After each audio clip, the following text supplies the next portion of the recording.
सुप्रभात बच्चों, कैसे हैं आप सब।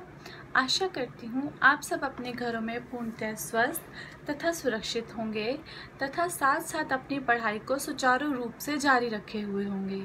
जिस प्रकार आपको हम लाइव क्लासेस में देख रहे हैं और आपसे हमें अच्छा पॉजिटिव रिस्पॉन्स मिलता है, आप बहुत अच्छे से पाठ को समझते हैं, डाउट क्लासेस में भी आप अच्छे से अपने संशयों का निवारण करते हैं। इससे हम ये कह सकते हैं हमारे सभी विद्यार्थी हमारा पूर्ण रूप से सहयोग दे रहे हैं। हमारे विद्यालय और प्रधानाचार्य द्वारा उठाए गए अच्छे कदमों का जो है वो पॉजिटिव रिस्पॉन्स हमें दे रहे हैं। उनके स्वागत है बच्चों। आज की कक्षा में मैं आपकी हिंदी अध्यापिका हेमलता बत्रा। अपने पाठ को प्रारंभ करने से पहले आज का हमारा मंत्र रहेगा देवी मंत्र। देवी मंत्र का उच्चारण सभी बच्चे मेरे साथ करेंगे। या देवी सर्वभूतेषु विद्यारूपेण संस्कृता नमस्तस्यै नमस्तस्यै नमस्तस्यै नमो नमः। बहुत छोटे छोटे मंत्र हैं, हमारे जीवन में विशेष महत्व रखते हैं। हमेशा मैं आपको ये कहती रहती हूँ, मंत्रों द्वारा हमारे जीवन में सकारात्मक ऊर्जा का प्रवाह होता है। इसलिए आप इन मंत्रों का उच्चारण अवश्य करें तथा इन्हें कंठस्थ करने का अभ्यास भी अवश्य करें। अब बच्चे आते हैं अपने पाठ पर। हमारा पाठ है संधि। संधि के अंतर्गत हमने संधि के शाब्दिक अर्थ, संधि के भेद, संधि के प्रकार और संधि के भेदों के बारे में, स्वर संधि, व्यंजन संधि, स्वर्ग संधि के बारे में जाना। स्वर संधि के 5 भेदों के बारे में हमने विस्तार पूर्वक जाना और उसके नियमों को समझा। तत्पश्चात हमने व्यंजन संधि को जाना और उसके नियमों को भी समझा। आज जो उसके नियम शेष रह गए हैं, हम उनका अध्ययन करेंगे और उन्हें अच्छे से जानेंगे तथा उनके नियमों द्वारा उस संधि से उत्पन्न हुए नवीन शब्दों का विस्तार पूर्वक अध्ययन करेंगे। चलिए बच्चे, जब भी आप वीडियो देखिए या आप लाइव क्लास में आए, हमेशा अपनी पाठ्य पुस्तक आपके समक्ष खुली होनी चाहिए और एक पेंसिल आपके हाथ में हमेशा होनी चाहिए, ताकि जो भी आपको रेखांकित करने के लिए बोला जाए, जिस भी शब्द को, जिस भी वाक्य को, जिस भी उत्तर को आपको अंडरलाइन करने के लिए कहा जाए, निर्देशित किया जाए, वो आप कर सकें। क्योंकि परीक्षा में कई बार बीच से प्रश्न पूछ लिए जाते हैं। जब हम पाठ का अध्ययन आपको करवाते हैं तो हम साथ साथ आपको बताते हैं, अंडरलाइन करवाते हैं, उसे हम रेखांकित करवाते हैं, ताकि बच्चे जब पुनरावृत्ति करें तो उन्हें वो अच्छे से ध्यान रहे और वो पुनरावृत्ति बहुत आराम से कर पाए। इसलिए आपको अपने पास अपनी पाठ्य पुस्तक खुली रखनी है। निकालिए अपनी पाठ्य पुस्तक, पृष्ठ संख्या 27, जहां हमने व्यंजन संधि पढ़ा था और व्यंजन संधि के हमने नियमों के बारे में पढ़ा था। हम वहां से नियमों को शुरू कर फिर पृष्ठ संख्या 26 के नियमों तक आज व्यंजन संधि के बारे में जानेंगे। अपनी पाठ्य पुस्तक में देखिए, तो देखिए बच्चों, व्यंजन संधि में हमने जाना, व्यंजन संधि को समझने के लिए सत और जन तथा जगत और ईश शब्दों के मेल को समझना आवश्यक है। जब सत और जन शब्दों की संधि होती है तो सज्जन बनता है, और यहाँ सत का त और जन का ज व्यंजन मिलकर सज्जन का जज बनाते हैं। वहीं जब जगत और ईश शब्दों की संधि होती है तो जगदीश बनता है। यहाँ जगत का त व्यंजन और ईश का ई व्यंजन संधि करके जगदीश का दी बनाते हैं। इस तरह व्यंजन या व्यंजन स्वर की संधि को व्यंजन संधि कहा जाता है। व्यंजन का व्यंजन से अथवा किसी स्वर से मेल होने पर जो परिवर्तन होता है उसे हम व्यंजन संधि कहते हैं। यही हमने पढ़ा। व्यंजन संधि के नियम में क हमने जाना, किसी वर्ग के पहले वर्ण क, च, ट, त, प का मेल किसी स्वर या उसी वर्ग के तीसरे चौथे वर्ण या य, र, ल, व अंतस्थ व्यंजन में से किसी वर्ण से हो तो वर्ग का पहला वर्ण स्वयं ही तीसरे वर्ण में परिवर्तित हो जाता है। इसे उदाहरण से समझा। फिर ख नियम जाना, किसी वर्ग के पहले वर्ण क, च, ट, त, प का मेल म या न से होने पर वह वर्ण उसी वर्ग का 5वां वर्ण बन जाता है। उदाहरणों से भी हमने इसे अच्छी तरह जाना। आशा करती हूँ सभी बच्चों ने पाठ का स्वयं अध्ययन किया होगा और उच्चारण के साथ अध्ययन किया होगा, क्योंकि इस पाठ में उच्चारण का विशेष महत्व है। ग नियम हमने जाना। त या द का मेल च या छ से होने पर त या द के स्थान पर च हो जाता है। ज या झ से होने पर तो ज या झ के होने पर ज और ट या ठ से होने पर ट, ड या ढ या ड़ के होने पर ड़ और त से होने पर ल हो जाता है। इसे हम नियम के आधार पर जानेंगे। इसे उदाहरण से समझेंगे, जैसे जगत जमा छाया जग छाया, सत जमा जन सज्जन, उत जमा चारण उच्चारण, तत् जमा लीन तल्लीन। उदाहरण से हमने स्पष्ट किया कि इस नियम को एक बार नियम दोबारा देखेंगे। त तथा द का मेल च या छ से होने पर त का द के स्थान पर च हो जाता है। यही हमने उदाहरण में समझा। आगे हमने पढ़ा ज या झ से होने पर ज और ट या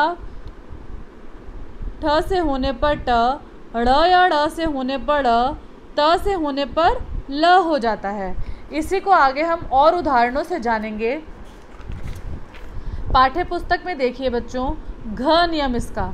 त का मेल किसी स्वर या ग, घ, द, ब, भ, र से होने पर त के स्थान पर द हो जाता है।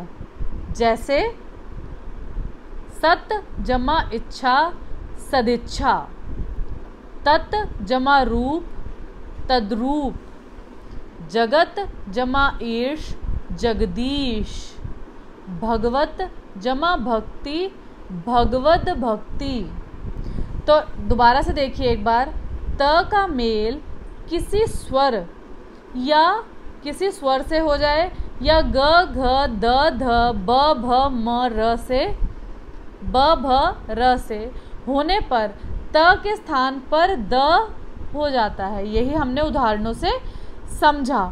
इसका अगला नियम, देखने में यह नियम बहुत सारे लगेंगे, लेकिन जब आप इनको इनके उदाहरणों के साथ समझोगे तब बहुत ही ज़्यादा पाठ सरल हो जाएगा।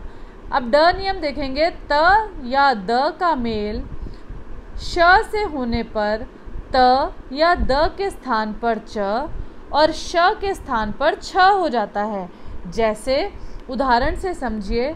उत जमा श्वास उच्छ्वास, सत जमा शास्त्र सत्शास्त्र। एक बार दोबारा से देखेंगे नियम।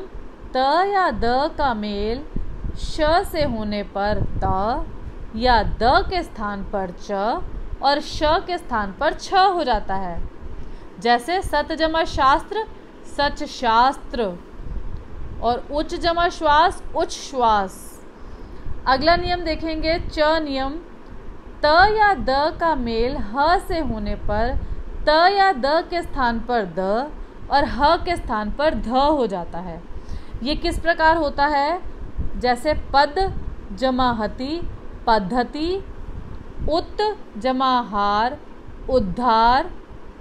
तो यहाँ पे उत और हार। जैसे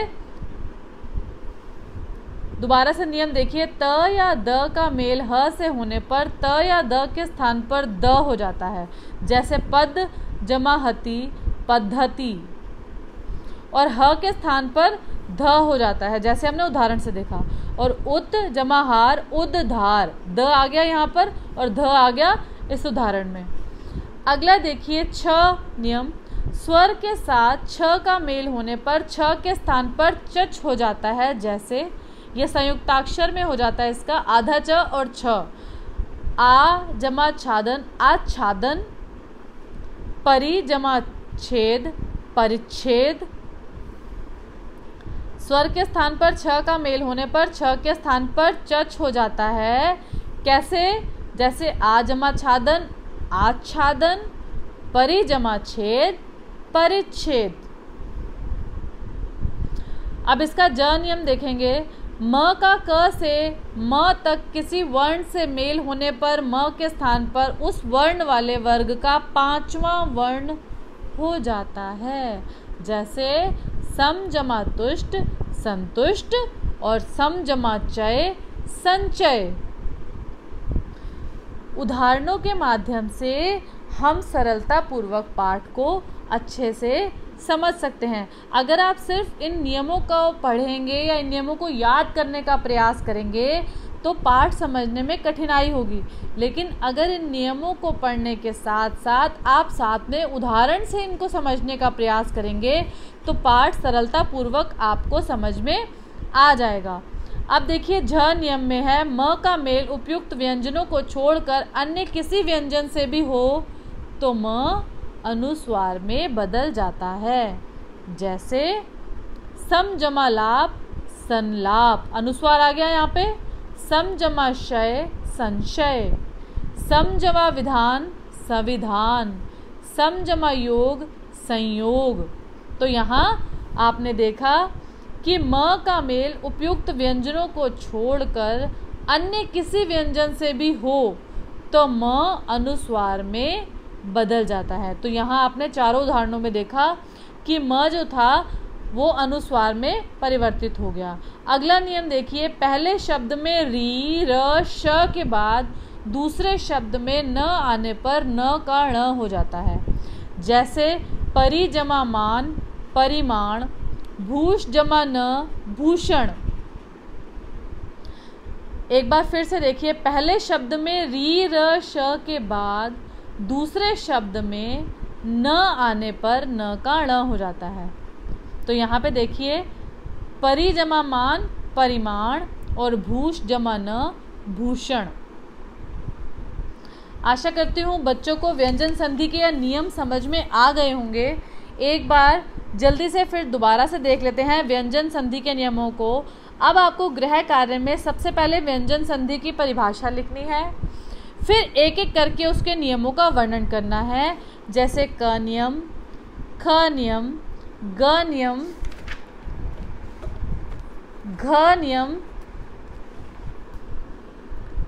ण नियम, च नियम और जितने भी सारे नियम आज हमने पढ़े हैं। और इनके साथ साथ जैसा कि मैं आपको बताती हूँ कि दो दो उदाहरण अवश्य लिखेंगे। यहाँ पर जिनके ज़्यादा दिए हैं उसमें से आप कम कर लीजिएगा, नहीं तो दो दो उदाहरण आपको अवश्य लिखने हैं। और इस पाठ को एक बार पुनः पढ़ना है और साथ साथ प्रत्येक शब्द का, प्रत्येक संधि हुए नवीन शब्द का स्पष्ट उच्चारण भी अनिवार्य है, क्योंकि संधि के पाठ में जो हमने अभी तक पढ़ा साथ साथ उच्चारण हम कर तभी पाठ को पूर्ण करेंगे। आशा करती हूँ सभी बच्चों को अच्छे से समझ आ गया होगा। सभी बच्चे जैसा कि इस पाठ को समझ रहे हैं, अगर कहीं पर भी आपको कोई संशय है तो आप संशय निवारण कक्षा में हमसे पूछ सकते हैं। अपना गृह कार्य पूरा रखेंगे और जैसा कि आपको बताया गया है कि आपको स्कूल के ऐप पर अपना गृह कार्य अपलोड करना है, वो आप अवश्य करेंगे बिना उसे भूले। तो आप अपना गृह कार्य स्कूल के ऐप पर अपलोड करना ना भूलें। मिलेंगे आपसे अगले वीडियो में। धन्यवाद। तो आज के लिए बच्चों इतना ही। इस व्यंजन संधि के हर नियम को बहुत अच्छे से दोबारा से पढ़िए, अपनी पाठ्य पुस्तक में से पढ़िए। उसके बाद हम इसको पुनरावृत्ति के अंतर्गत और नवीन उदाहरणों के साथ इन्हें समझने का प्रयास करेंगे। इसे लेकिन आप अवश्य पढ़िए, स्व अध्ययन से आपको पाठ और अच्छे से समझ आता है। अगर आपको इसमें से कुछ भी संशय है या कुछ भी आप दोबारा समझना चाहते हैं, नहीं समझ आता, आप वीडियो को दोबारा देख सकते हैं। आपके पास एक ये आपको सुविधा है। और अगर आपको उसके बावजूद भी कोई संशय है या आप कुछ पूछना चाहते हैं तो आप संशय निवारण कक्षा में भी हमसे पूछ सकते हैं। तो बच्चों अब आपसे मिलेंगे अगले वीडियो में। आज के लिए सिर्फ इतना ही। धन्यवाद।